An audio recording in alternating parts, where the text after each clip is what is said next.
அனைவருக்கும் வணக்கம். நான் உங்களுடன் தமிழச்சி.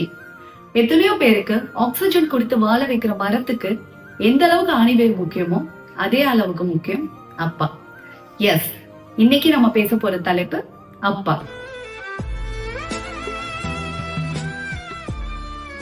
எல்லாரும் எல்லாத்துக்கிட்டையும் நல்ல பேர் வாங்கணும் தான் எப்பவும் ஆசைப்படுவோம்.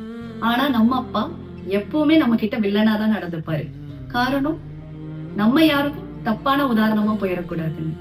அப்பா அம்மா அளவுக்கு அன்பை வெளிக்காட்ட மாட்டாரு. அதனால அம்மா விட அப்பாக்கு பாசம் கம்மின்னு அர்த்தம் இல்ல. நல்லா யோசிச்சு பாருங்க.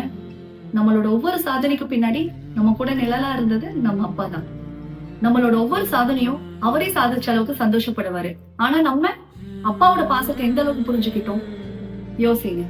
நம்ம அப்பா நமக்காக என்னெல்லாம் பண்ணிருக்காருன்னு எண்ணி பார்த்தோம்னா ஒரு நாள் பத்தாது. எவ்வளவு சாக்ரிஃபைஸ், எவ்வளவு கஷ்டம், எவ்வளவு அவமானம். நம்மளுக்கு தெரிஞ்சே இவ்வளவு இருக்கு, அப்ப தெரியாம எவ்வளவு இருக்கும். அப்பாக்கு உடம்பு சரியில்லாம போயிடுச்சுன்னா ஒரே ஒரு டேப்லெட் போட்டு சரியாயிடுச்சுன்னு சொல்லிட்டு வேலைக்கு போயிடுவாரு. ஒருவேளை அவரால் முடியலன்னு படுத்திருந்தாருன்னா இன்னைக்கு நம்ம இந்த நிலைமைக்கு வந்திருப்போமா? யோசிச்சு பாருங்க. அதுவே நம்மளுக்கு ஏதாவது ஒண்ணுன்னா தகுதிக்கு மீறி ஹாஸ்பிட்டலா தூக்கிட்டு போவாரு. அதுதான் அப்பா. ஆனா நம்ம அம்மா அப்பாக்கு உடம்பு சரியில்லைன்னா என்ன ஆச்சுன்னு கேட்க கூட டைம் இல்லாம பிஸியா சுத்திட்டு இருக்கோம். ஏன்னா அவ்வளவு கேர்லெஸ் ஆயிட்டாங்க. ஒரு நாள் அவங்க இல்லாத காலத்துல புரியும் அவங்களோட அருமை என்னன்னு. பட் அப்ப புரிஞ்சு எந்த பிரயோஜனம் இல்லைன்னு தெரிஞ்சுக்கோங்க. உங்க அப்பாவை நீங்க எப்போ ஹீரோவா பாத்தீங்க? உங்க வீட்டு பொறுப்பை நீங்க எப்ப ஏத்துக்கிறீங்களோ அப்போ. காரணம் அனுபவம். எந்த ஒரு சூழ்நிலையிலும் நம்ம அப்பா நம்மளை கைவிட்டதே இல்லை. நம்மளும் நம்ம அப்பாவை கைவிட்டக்கூடாது.